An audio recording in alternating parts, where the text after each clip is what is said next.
Jangan gantungkan kebahagiaanmu pada hal-hal di luar dirimu. Sumber kekuatan sejati ada di dalam. Marcus Aurelius. Selamat datang di Arah Baru. Sebuah ruang sunyi di tengah dunia yang bising. Tempat di mana kita tidak sedang berlomba untuk terlihat kuat, tapi belajar bagaimana menjadi kuat dalam diam. Di dunia yang terus mendesak kita untuk selalu terhubung, untuk terus berbagi, untuk selalu ada bagi orang lain, seringkali kita lupa satu hal. Bagaimana caranya hadir bagi diri sendiri. Hari ini kita berbicara tentang satu hal yang tak mudah, tapi sangat penting. Belajar hidup tanpa orang lain, bukan karena kita membenci mereka, bukan karena kita ingin menjadi batu yang tak tersentuh, tapi karena kita akhirnya sadar bahwa menggantungkan hidup kita pada kehadiran orang lain adalah beban yang terlalu rapuh untuk ditanggung.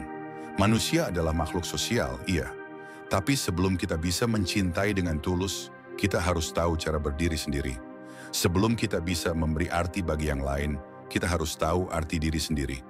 Filsafat Stoik mengajarkan satu hal yang sangat mendalam. Jangan meletakkan kestabilan emosimu pada sesuatu yang bisa hilang, termasuk orang-orang yang paling kamu cintai. Karena suatu saat nanti, mereka bisa pergi dengan pilihan mereka atau oleh keadaan. Dan yang tersisa hanyalah dirimu sendiri, dan bagaimana kamu memperlakukan diri itu. Hidup tanpa orang lain bukan berarti hidup dalam kesepian, tapi hidup dalam keutuhan. Keutuhan yang tak lagi membutuhkan validasi. Keutuhan yang mampu duduk dalam keheningan dan tetap merasa utuh. Di Arah Baru, kita tidak sedang mengajarkan untuk menjadi egois. Kita sedang mengajakmu untuk membangun fondasi batin yang kuat, agar ketika semua pergi, kamu tetap bisa berdiri. Agar ketika tak ada yang bertanya, kamu tetap bisa menjawab dirimu sendiri. Inilah perjalanan kita, perjalanan ke dalam. Ke tempat di mana kekosongan bisa diisi bukan oleh orang lain, tapi oleh kebijaksanaan.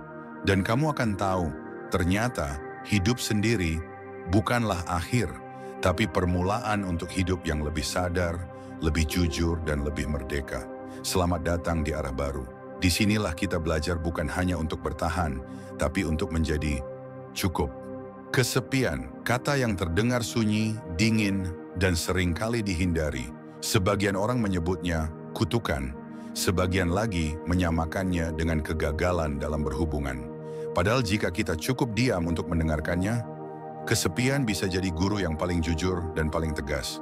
Di dunia yang penuh distraksi ini, kita dilatih untuk takut pada sepi. Kita membanjiri hari dengan suara, notifikasi, hiburan, obrolan, dan eksistensi semu di layar. Karena saat semuanya sunyi, saat tak ada yang menyapa, saat tak ada notifikasi masuk, saat malam terasa panjang dan kosong, yang tersisa hanyalah diri kita sendiri. Dan itu menakutkan, karena kita belum benar-benar akrab dengan siapa diri kita saat sendirian. Stoikisme mengajarkan bahwa yang paling menakutkan bukanlah dunia luar, melainkan pikiran kita sendiri yang belum terlatih. Kesepian hanyalah cermin. Ia tidak menghakimi, tidak memihak. Ia hanya menunjukkan siapa kita sebenarnya, tanpa topeng sosial, tanpa pencitraan, tanpa nama belakang dari relasi dan koneksi. Banyak orang merasa hampa bukan karena tidak punya siapa-siapa, tetapi karena belum pernah benar-benar berdamai dengan dirinya sendiri. Kita terlalu bergantung pada keberadaan orang lain untuk merasa utuh. Padahal keutuhan bukanlah hasil dari koneksi eksternal, tapi dari relasi yang dalam dengan diri sendiri. Kesepian mengajarimu untuk duduk dengan tenang dan menghadapi kekosongan itu. Bukan melarikan diri, bukan menggantinya dengan hubungan baru yang dangkal, bukan pula menambalnya dengan distraksi yang membuatmu lupa diri, tapi benar-benar menghadapi. Marcus Aurelius menulis dalam Meditations, sekarang tidak ada tempat di mana manusia dapat menemukan tempat yang lebih tenang atau tidak terganggu daripada di dalam jiwa sendiri. Tidak ada tempat yang lebih tenang selain jiwa kita sendiri. Tapi berapa banyak dari kita yang berani masuk ke sana? Mereka yang berani bersahabat dengan kesepian akan menemukan pelajaran yang tak bisa diajarkan oleh keramaian. Mereka belajar mengenali isi pikiran sendiri. Mereka belajar bahwa ketenangan bukan berasal dari orang lain yang hadir, tapi dari pikiran yang tidak melawan kenyataan. Kesepian juga mengajarimu untuk memilah, siapa yang benar-benar penting dalam hidupmu, dan siapa yang hanya menjadi pengisi kekosongan sementara. Di dalam sunyi, kita bisa mengamati bukan dengan emosi, tapi dengan kejujuran. Dan ketika kamu mampu berdiri dalam kesepian, tanpa panik, tanpa terburu-buru mencari pelarian, di sanalah kamu akan menyadari satu hal penting, bahwa kamu bisa menjadi rumah bagi dirimu sendiri. Itulah titik awal dari kemandirian sejati. Bukan kemandirian yang keras kepala atau penuh ego, tapi kemandirian yang tenang, yang tidak menolak bantuan, tapi juga tidak menggantungkan eksistensi pada siapapun. Kesepian tidak memusuhimu. Ia hanya ingin kamu berhenti mencari keluar dan mulai bertanya ke dalam. Siapa aku jika tak ada seorang pun yang bisa kujadikan cermin? Apa nilainya hidup ini jika tidak dinilai oleh siapa-siapa? Pertanyaan-pertanyaan itu tidak nyaman, tapi justru karena tidak nyaman, ia layak dihadapi. Maka saat kamu merasa sendiri, jangan buru-buru mencari keramaian. Duduklah, dengarkan, rasakan. Bukan untuk dikasihani, tapi untuk dimengerti. Karena mungkin kesepian itu tidak datang untuk menyakitimu. Ia datang untuk mendidikmu. Apa arti kebebasan? Banyak orang mengira kebebasan adalah soal tidak diatur, tidak dikekang, atau bisa melakukan apapun yang kita mau. Tapi menurut kebijaksanaan Stoik, kebebasan sejati tidak ditentukan oleh kondisi luar. Kebebasan sejati adalah kekuatan untuk tidak tergantung pada hal-hal yang tidak bisa kamu kendalikan. Dan di antara ketergantungan yang paling halus, yang paling sering tidak kita sadari, adalah ketergantungan emosional pada orang lain. Kita berharap mereka memahami kita. Kita ingin mereka menghargai perjuangan kita. Kita menginginkan mereka hadir, mendukung, memvalidasi. Dan ketika itu tidak terjadi, emosi kita hancur. Kita kecewa, marah, merasa tidak layak, bahkan mempertanyakan nilai diri. Bukan karena kita lemah, tapi karena kita menaruh pusat kendali emosi kita di luar diri. Marcus Aurelius menulis, "You have power over your mind, not outside events. Realize this, and you will find strength."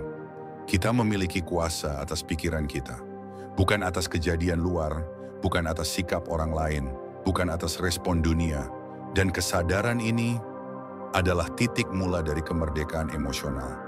Kemandirian emosional bukan berarti kamu berhenti mencintai, bukan berarti kamu tidak butuh siapapun, tapi kamu tidak lagi menjadikan kehadiran atau pujian orang lain sebagai syarat untuk merasa damai, merasa cukup, atau merasa bernilai. Kamu tahu bahwa luka akan datang, bahwa orang-orang bisa mengecewakanmu, meninggalkanmu, atau bahkan tidak peduli padamu. Tapi kamu juga tahu, kamu tetap bisa memilih, tetap tenang, tetap kuat, tetap waras. Itulah inti dari stoikisme.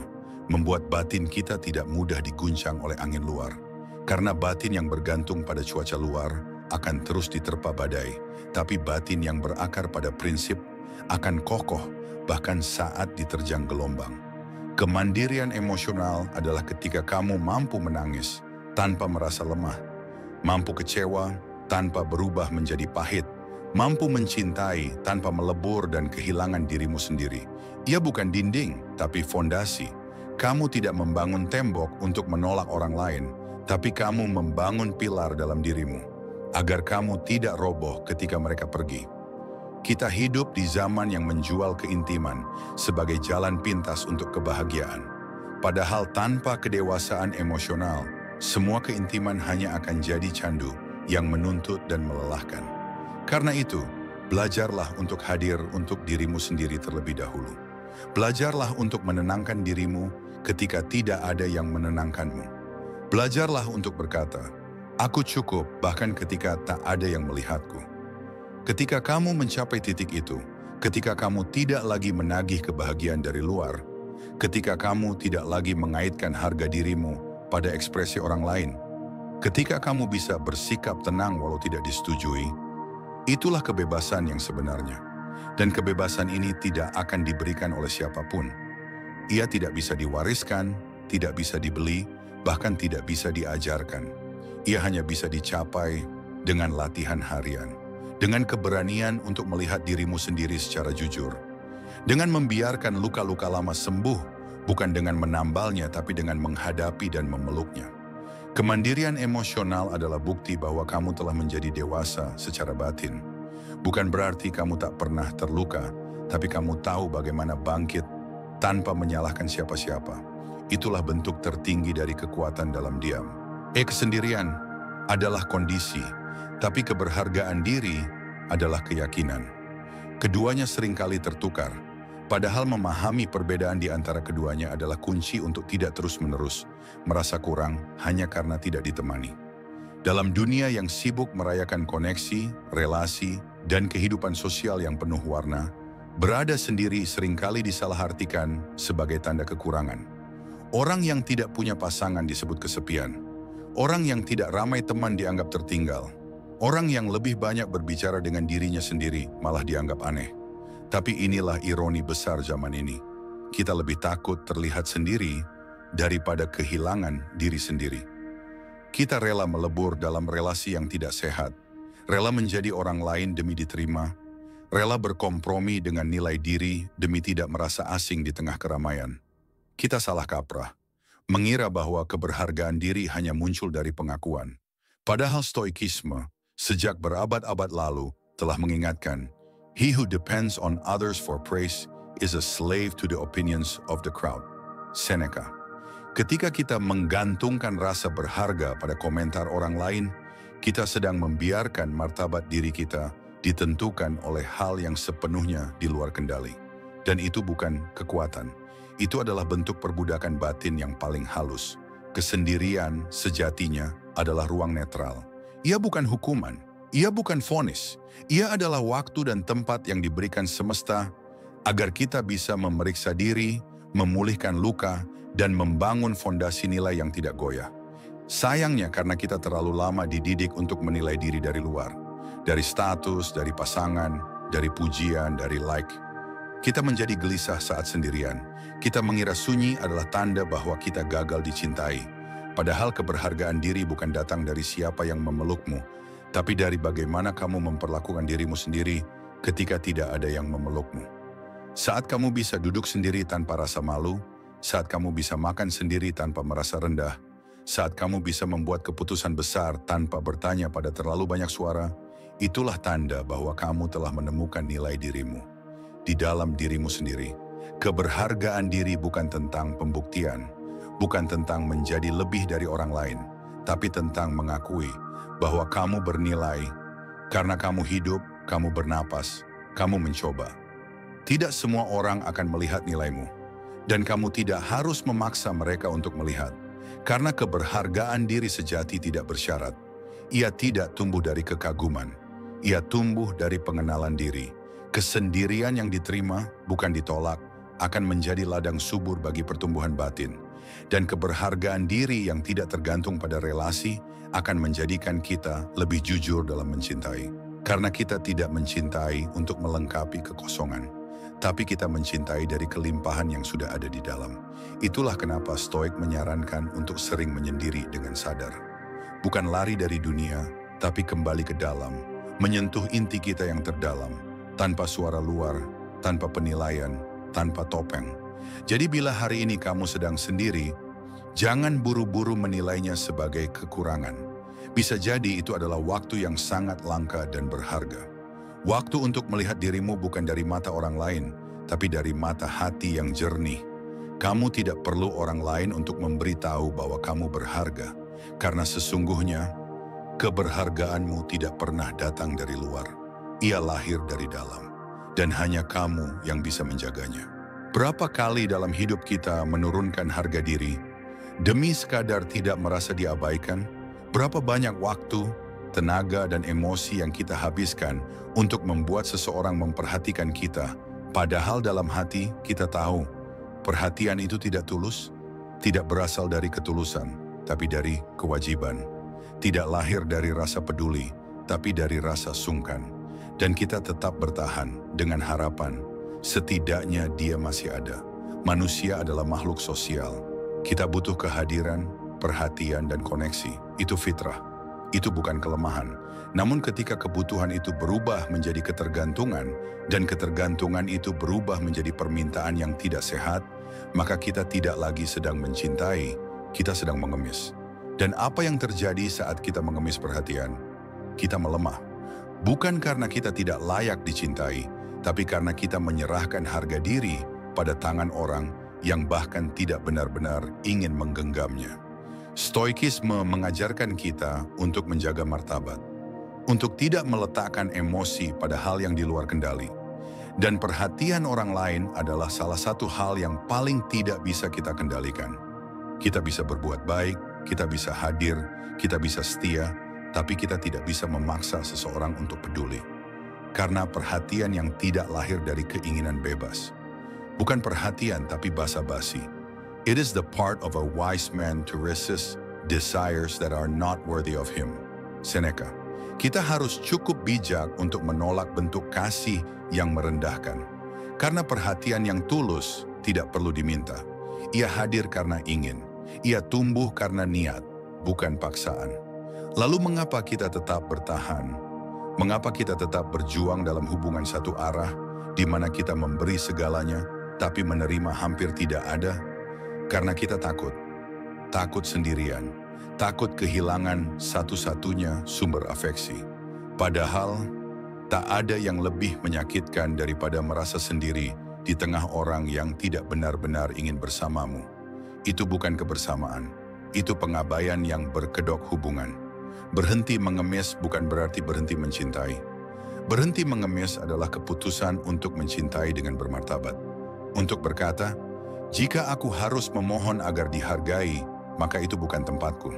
Karena tempat kita adalah di ruang yang tidak menuntut kita untuk merendahkan diri agar bisa dianggap cukup. Dalam latihan stoik, ada prinsip penting yang disebut dichotomy of control, pemisahan antara hal yang bisa kita kendalikan dan yang tidak. Perasaan orang lain tidak bisa kita kendalikan. Perhatian mereka tidak dalam kuasa kita. Yang bisa kita kendalikan adalah bagaimana kita memperlakukan diri sendiri. Jika kamu terus-menerus mengejar seseorang yang tidak membalasmu dengan ketulusan, maka itu bukan soal dia, tapi soal kamu yang belum berani memilih diri sendiri. Dan ini bukan tentang menjadi keras, ini tentang menjadi jujur. Jujur bahwa kamu butuh perhatian, tapi tidak dengan harga dirimu sebagai tebusan.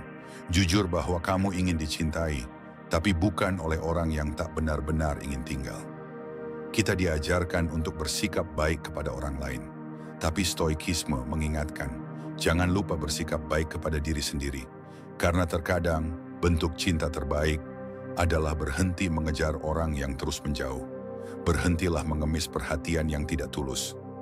Karena setiap kali kamu melakukannya, kamu sedang mengajarkan dirimu sendiri bahwa kamu tidak cukup berharga untuk dicintai secara sukarela. Dan itu adalah kebohongan yang pelan-pelan membunuh kepercayaan dirimu.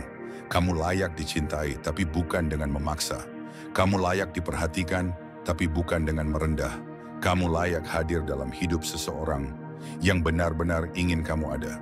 Dan jika itu belum ada hari ini, tidak apa-apa.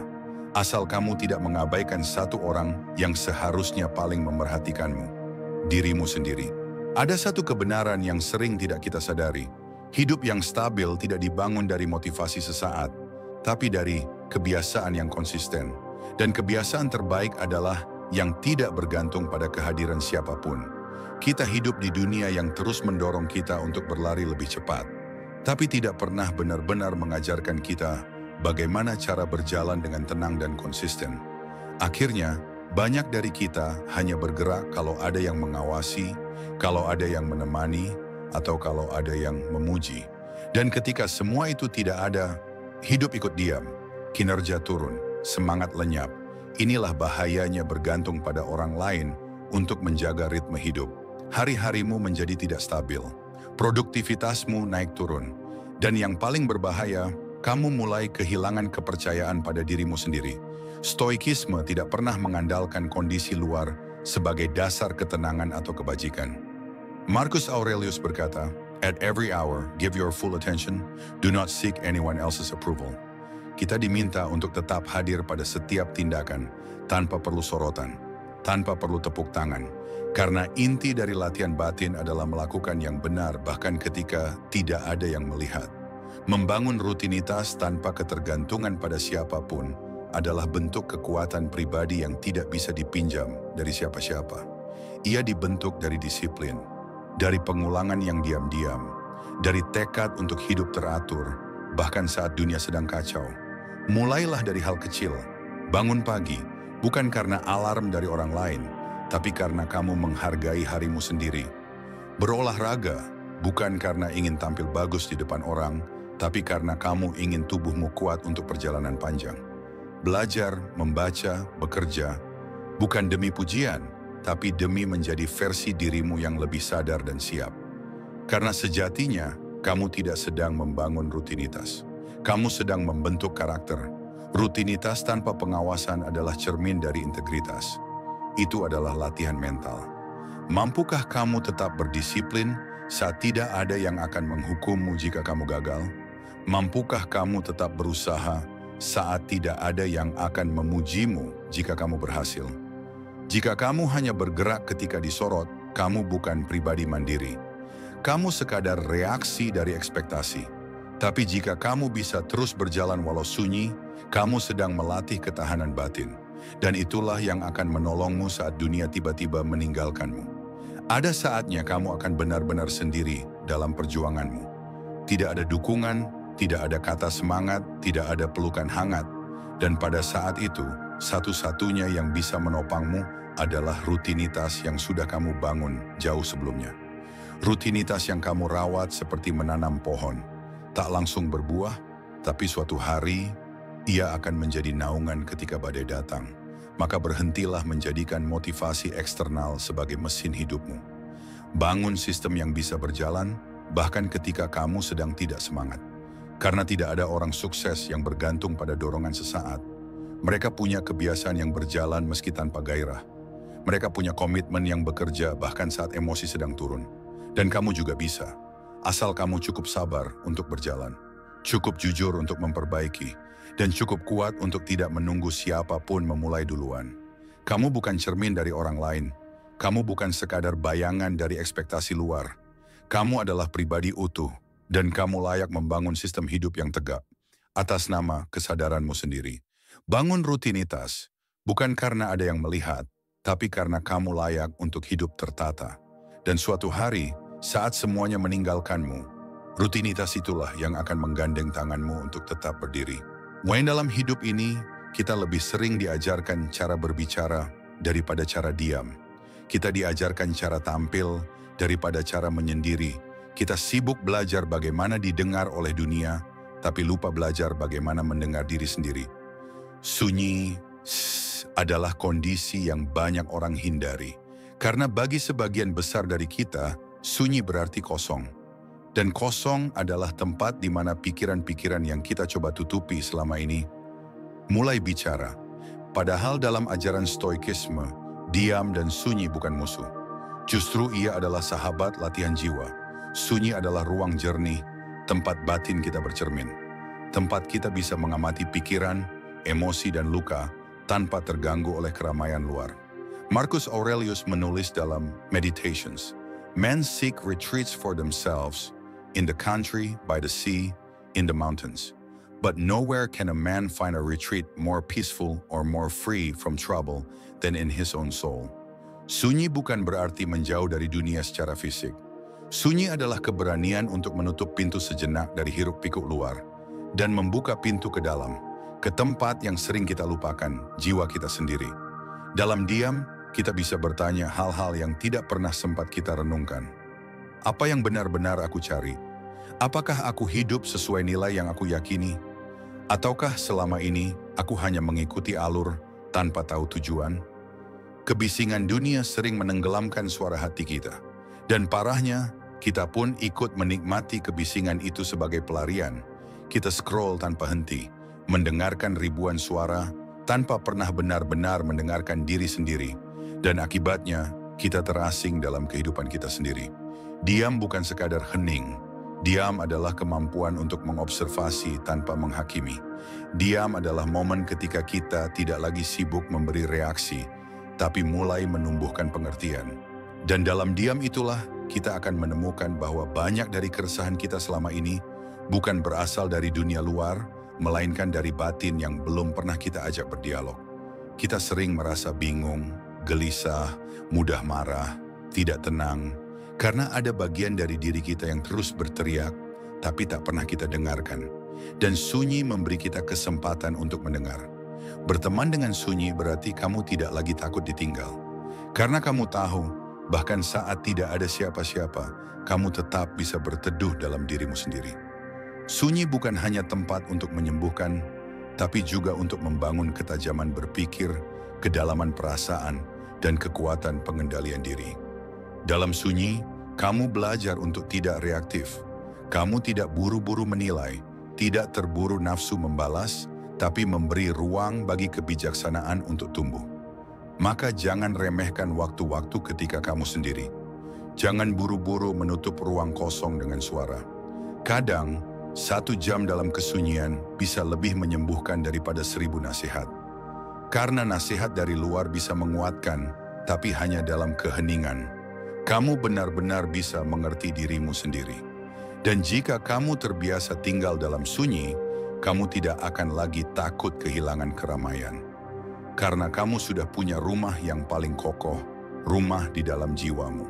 Kebahagiaan sejati bukan soal seberapa banyak kamu tertawa di depan umum, tapi seberapa tenang kamu bisa duduk sendiri dalam diam tanpa merasa kehilangan apapun. Itulah puncak kedewasaan batin. Itulah buah dari hubungan yang sehat dengan keheningan. Jadi, bertemanlah dengan sunyi. Bukan sebagai pelarian, tapi sebagai jalan pulang. Karena dalam diam yang jernih, kamu akhirnya bisa melihat siapa dirimu yang sebenarnya. Kita tumbuh dengan narasi yang indah tapi menyesatkan. Bahwa di suatu titik dalam hidup akan datang seseorang atau sesuatu yang akan menyelamatkan kita. Seseorang yang akan memahami luka-luka kita tanpa harus dijelaskan. Yang akan memeluk semua kekacauan kita tanpa syarat. Yang akan menarik kita keluar dari jurang saat kita tak lagi sanggup melangkah. Dan tanpa sadar, kita menanam harapan yang terlalu tinggi pada dunia luar, pada pasangan, pada sahabat, pada mentor, pada sistem, pada nasib baik. Kita menggantungkan keselamatan diri pada sesuatu yang rapuh, padahal kebenarannya sederhana dan pahit. Tidak ada yang benar-benar bisa menyelamatkanmu, kecuali dirimu sendiri. Bukan karena orang lain jahat, bukan karena dunia tidak peduli, tapi karena setiap manusia sedang bergulat dengan beban mereka sendiri. Dan berharap orang lain mengangkat beban kita sepenuhnya adalah bentuk ilusi yang halus tapi membahayakan. Stoikisme mengajarkan satu hal penting. Tidak ada manusia yang bebas yang tidak menjadi tuan diri sendiri. Epictetus. Kebebasan dan keselamatan sejati datang ketika kamu menjadi tuan atas pikiranmu sendiri. Bukan ketika kamu berhasil mengandalkan orang lain secara total. Bukan ketika kamu menemukan sosok yang lengkap. Karena tidak ada satu orang pun yang diciptakan untuk mengisi semua kekosonganmu. Ketika kamu menunggu diselamatkan, kamu akan mudah kecewa. Kamu akan mulai menyalahkan. Kamu akan merasa dunia tidak adil karena tidak ada yang mengerti kamu sepenuhnya. Dan kamu akan merasa hidup ini terlalu berat karena kamu menunggu pertolongan yang tidak datang-datang. Padahal mungkin hidup sedang menunggu kamu untuk berdiri, untuk berhenti menanti, untuk berkata, jika tidak ada yang datang, maka aku akan berjalan sendiri. Berjalan pelan, mungkin goyah, tapi langkah kecilmu sendiri jauh lebih kuat daripada dorongan siapapun yang tidak benar-benar paham medan yang kamu tempuh. Melepaskan ilusi diselamatkan bukan berarti kamu harus menolak bantuan. Kamu tetap boleh membuka tangan saat seseorang menawarkan uluran yang tulus. Tapi kamu tidak lagi membuat itu sebagai syarat untuk bergerak. Karena kamu tahu, bahkan jika tak ada satu pun yang datang, kamu tetap punya satu orang yang bisa dipercaya, dirimu sendiri. Ini bukan soal kesombongan, ini adalah kedewasaan. Saat kamu tidak lagi membebani orang lain untuk menjadi penopang utama hidupmu. Saat kamu belajar membangun tiang penyangga di dalam dirimu sendiri, pelan-pelan, hari demi hari, kamu akan lebih tenang. Karena kamu tidak lagi berharap secara buta. Kamu akan lebih realistis. Karena kamu tahu manusia punya batas. Dan kamu akan lebih kuat karena kamu tahu, jika nanti semua pergi, kamu tidak ikut runtuh. Berhentilah menanti pembebas dalam bentuk apapun. Tidak ada pasangan ideal yang bisa menghapus semua rasa sakitmu. Tidak ada pekerjaan impian yang bisa menjamin kebahagiaanmu. Tidak ada teman sejiwa yang bisa menjamin kamu tidak merasa kesepian. Yang ada hanyalah dirimu, yang bersedia menolong meski dengan tangan gemetar, yang bersedia bangkit meski dengan hati yang masih remuk, yang bersedia berjalan meski belum yakin kemana arah. Itulah bentuk penyelamatan sejati. Saat kamu berhenti mencari luar dan mulai kembali ke dalam. Bukan untuk lari dari dunia, tapi untuk menciptakan dunia batin yang cukup kuat menghadapi realita yang sering tak bisa ditebak. Kamu mungkin lelah, dan itu manusiawi. Kamu mungkin pernah kecewa, dan itu wajar. Tapi jangan jadikan luka itu alasan untuk terus menunggu diselamatkan. Karena sebenarnya, kamu tidak butuh penyelamat. Kamu hanya butuh kepercayaan bahwa kamu cukup untuk menolong dirimu sendiri. Prinsip bukanlah sesuatu yang diucapkan. Ia bukan kutipan bijak yang ditulis di bio media sosial. Bukan pula status moral yang diumumkan dengan percaya diri ke publik. Prinsip adalah sesuatu yang diuji di dalam gelap. Di tempat-tempat di mana tak ada kamera, tak ada penonton, tak ada pujian, dan tak ada hukuman. Siapakah kamu ketika tidak ada yang melihat?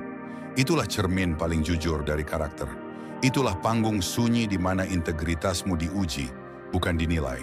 Dan di sanalah kamu tahu apakah prinsipmu sungguh kamu yakini, atau hanya kamu ucapkan karena sedang ingin terlihat baik. Marcus Aurelius berkata, "Waste no more time arguing what a good man should be. Be one." Jangan habiskan waktu berdebat soal siapa yang baik, jadilah dia. Dan untuk menjadi seseorang yang berprinsip, kamu harus bersedia menghadapi ujian yang paling sepi, bertindak benar ketika tidak ada yang akan tahu. Dunia hari ini lebih tertarik pada pencitraan daripada konsistensi. Kita hidup di era di mana terlihat baik sering lebih penting daripada benar-benar menjadi baik. Namun justru di tengah budaya semacam itu, menjaga prinsip dalam kesunyian menjadi tindakan yang paling radikal. Saat kamu tetap jujur meski bisa curang tanpa ketahuan, saat kamu tetap menepati janji meski tak ada yang akan mengecek, saat kamu tetap menahan amarah meski tak ada sanksi jika kamu meledak, itulah bentuk dari karakter yang kokoh. Stoikisme tidak pernah menjanjikan bahwa menjadi pribadi berprinsip akan mudah, tapi ia meyakinkan bahwa hidup yang dijalani dengan nilai adalah satu-satunya hidup yang benar-benar bebas. Karena saat kamu hidup dengan prinsip, kamu tidak perlu menyesuaikan dirimu untuk setiap audiens. Kamu tidak perlu berpura-pura. Kamu tidak perlu menciptakan versi berbeda dari dirimu untuk setiap situasi. Kamu cukup menjadi satu, dirimu yang utuh dan tak tergantung pada validasi. Namun prinsip yang sejati tidak lahir dari teori atau wacana. Ia lahir dari latihan, dari benturan antara nilai dan godaan, dari perjuangan untuk tetap memilih benar, meski tidak mudah dan meski tidak ada yang menyaksikan. Dan ya, kadang kamu akan kalah. Kadang kamu tergoda untuk mengingkari nilai sendiri. Kadang kamu lelah menjadi satu-satunya yang mencoba bertindak benar di tengah sistem yang busuk. Tapi justru disitulah kualitasmu dibentuk. Prinsip tidak membuatmu sempurna, tapi ia memberimu arah. Ia adalah kompas yang tetap menunjuk ke utara, bahkan ketika badai mengaburkan semua pandangan. Dan yang paling penting, ia memberimu rasa damai. Karena kamu tahu, di akhir hari kamu tidak mengkhianati nilai yang kamu yakini. Dalam kehidupan yang semakin penuh distraksi dan kepura-puraan, berpegang pada prinsip diam-diam adalah bentuk pemberontakan yang paling tenang dan paling kuat. Karena orang yang memegang prinsip bukan hanya sedang menjaga kehormatan, tapi juga sedang membangun kekuatan batin. Kekuatan untuk tidak mudah goyah oleh pendapat umum. Kekuatan untuk tidak larut dalam logika mayoritas. Dan kekuatan untuk tetap berdiri di tengah dunia yang mudah berubah arah. Jadi tanyakan ini pada dirimu sendiri. Apa prinsip yang kamu pegang? Apakah itu sekadar konsep atau sudah menjadi cara hidup? Dan jika suatu hari tak ada satu pun orang yang memuji, menilai, atau menghukummu, apakah kamu masih akan memilih yang benar? Karena sesungguhnya yang menentukan siapa dirimu bukan tindakanmu di depan umum, tapi keputusanmu di balik pintu yang tertutup. Di zaman yang dibanjiri oleh kebesaran, popularitas, dan angka-angka, mudah bagi kita untuk merasa kecil, tidak cukup, dan tertinggal. Kita melihat orang lain memiliki jutaan pengikut, proyek besar, panggung luas, dan kita mulai bertanya dalam diam, apakah hidupku yang sederhana ini ada maknanya? Pertanyaan itu manusiawi. Kita semua pernah merasa bahwa hidup ini harus besar agar layak dihargai. Tapi itu adalah ilusi. Karena yang membuat hidup bermakna bukan seberapa luas dunia yang kita kuasai, tapi seberapa dalam kita hidup di dunia kecil yang kita miliki. Stoikisme tidak pernah mengukur nilai hidup dari sorotan lampu atau pengakuan massa. Justru sebaliknya, hidup yang baik adalah hidup yang dijalani secara sadar, sepenuh hati, dan sesuai dengan kebajikan, meski tidak pernah disiarkan, meski hanya disaksikan oleh segelintir orang, atau bahkan hanya oleh dirimu sendiri. Marcus Aurelius pernah menulis, "A man's worth is no greater than the worth of his ambitions." Nilai seorang manusia tidak lebih besar dari nilai cita-cita yang ia kejar. Jika ambisimu hanya untuk tampak besar di mata orang lain, maka kamu sedang membangun istana dari asap. Ia akan hilang saat sorotan itu padam. Sebaliknya, ketika kamu menciptakan dunia kecilmu dengan niat yang jernih, dengan tindakan yang benar, dengan kasih yang nyata, maka kamu sedang membangun sesuatu yang mungkin tak terlihat megah, tapi kokoh, jujur, dan tahan lama. Apa itu dunia kecil yang bermakna? Ia bisa sesederhana rutinitas harian yang kau jalani dengan disiplin dan cinta. Bangun pagi, merapikan tempat tidurmu sendiri, menyeduh kopi untuk ibumu, menyapa rekan kerja dengan tulus, menulis jurnal sebelum tidur. Ia bisa sesederhana pekerjaan biasa yang kamu jalani dengan niat mulia, mengajar 10 siswa dengan sepenuh hati, melayani pelanggan dengan ramah tanpa pura-pura, membantu tetanggamu tanpa berharap imbalan, atau menjaga keluargamu dengan kesabaran yang tak pernah masuk berita. Dunia kecil bukan berarti kamu mengecilkan dirimu, tapi kamu sadar bahwa kebesaran sejati bukan soal jangkauan, tapi soal kedalaman. Bukan tentang siapa yang melihatmu, tapi tentang siapa yang kamu sentuh dengan ketulusan. Dan jika kamu mampu membuat dunia kecilmu bermakna, kamu tidak akan pernah merasa tertinggal hanya karena kamu tidak dikenal. Karena kamu tahu, kamu sedang hidup bukan untuk tampil, tapi untuk benar-benar hadir. Banyak orang ingin mengubah dunia, tapi mereka lupa, dunia yang besar itu dibangun dari dunia-dunia kecil yang dirawat dengan cinta dan prinsip. Ciptakan ruangmu sendiri, ruang batin yang tenang, ruang relasi yang jujur, ruang kerja yang etis, ruang hidup yang kamu bangun pelan-pelan, tapi penuh makna. Kamu tidak harus punya 1000 orang yang mendengarmu. Cukup satu yang hidupnya berubah karena kehadiranmu. Kamu tidak harus menjadi besar untuk berharga. Kamu hanya perlu menjadi nyata. Dan dunia akan merasakan gema dari kejujuran itu dengan caranya sendiri dan waktunya sendiri. Jadi, berhentilah memaksa hidupmu tampil megah. Lebih baik kamu membangunnya pelan-pelan di tempat yang tidak dilihat siapa-siapa, tapi kamu tahu, di sanalah makna tumbuh dalam diam. Karena sesungguhnya, dunia kecil yang kamu ciptakan dengan tulus jauh lebih berdampak daripada dunia besar yang hanya dibentuk untuk terlihat. Ada perbedaan yang halus namun mendalam antara kesendirian dan rasa kesepian. Seringkali saat kita sedang sendiri, kita merasa paling jauh dari segalanya. Kita menyimpulkan bahwa tidak ada yang peduli, tidak ada yang mengerti, dan yang paling menyakitkan, tidak ada yang benar-benar hadir. Tapi benarkah kita benar-benar sendiri? Atau kita hanya sedang tidak didampingi secara fisik, namun tetap terhubung secara batin? Manusia adalah makhluk yang kompleks. Kita tidak hanya terhubung melalui kata-kata dan kehadiran fisik, tetapi juga melalui makna, pengalaman, nilai, dan perjuangan yang tak selalu terlihat. Dan kadang, justru dalam kesendirian itulah kita mulai menyadari sesuatu yang lebih besar dari sekadar relasi sosial. Bahwa kita tidak pernah sungguh-sungguh sendiri jika kita bisa berteman dengan kesadaran. Stoikisme mengajarkan bahwa manusia memiliki akal budi, logos, yang menghubungkannya dengan alam semesta. Bahwa ada bagian dalam diri kita yang jika kita jaga dan rawat, membuat kita selalu cukup, bahkan dalam kondisi paling sunyi. Epictetus berkata, "No man is alone who is accompanied by noble thoughts."